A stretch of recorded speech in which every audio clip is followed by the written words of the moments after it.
আসসালামু আলাইকুম। সংবাদে আপনাদের সবাইকে স্বাগতম জানাচ্ছি আমি নুসরাত।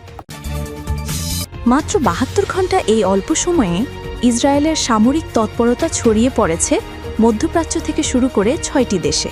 বিমান হামলা, সীমান্ত উত্তেজনা আর কূটনৈতিক সংকট সব মিলিয়ে পুরো অঞ্চল এখন উত্তপ্ত। গত ৩ দিনে ইসরায়েল শুধু গাজা নয়, লেবানন, সিরিয়া, ইয়েমেন, ইরাক এবং ইরান সীমান্ত পর্যন্ত একের পর এক পদক্ষেপ নিচ্ছেন। কোথাও বিমান হামলা, কোথাও সীমান্তে গোলাবর্ষণ, আবার কোথাও সাইবার আক্রমণের অভিযোগ। লেবানন হিজবুল্লাহ ঘাঁটি লক্ষ্য করে গোলাবর্ষণ, সিরিয়া সীমান্তবর্তী এলাকায় ক্ষেপণাস্ত্র হামলা, ইয়েমেন হুতি বিদ্রোহীদের বিরুদ্ধে অভিযানের অভিযোগ এবং ইরান সীমান্ত সামরিক উত্তেজনা ও সাইবার হামলা। এই ৬ দেশের নাম এখন আলোচনার কেন্দ্রে।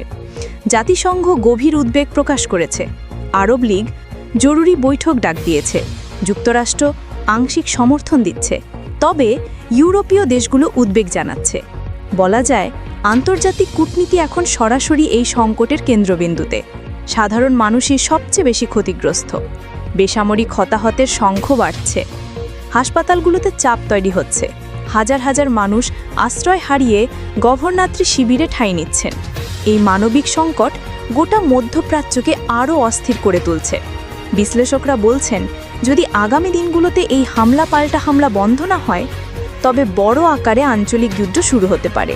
আর তাতে প্রভাব পড়বে শুধু মধ্যপ্রাচ্য নয়, বিশ্ব অর্থনীতি ও নিরাপত্তার ওপর। তাহলে প্রশ্ন হলো, মাত্র ৭২ ঘন্টায় ৬ দেশে যে তাণ্ডব চালায় ইসরায়েল, তার শেষ কোথায়? শান্তি আলোচনার পথ খুলবে নাকি বড় আকারের সংঘাতের দিকে এগোবে বিশ্ব?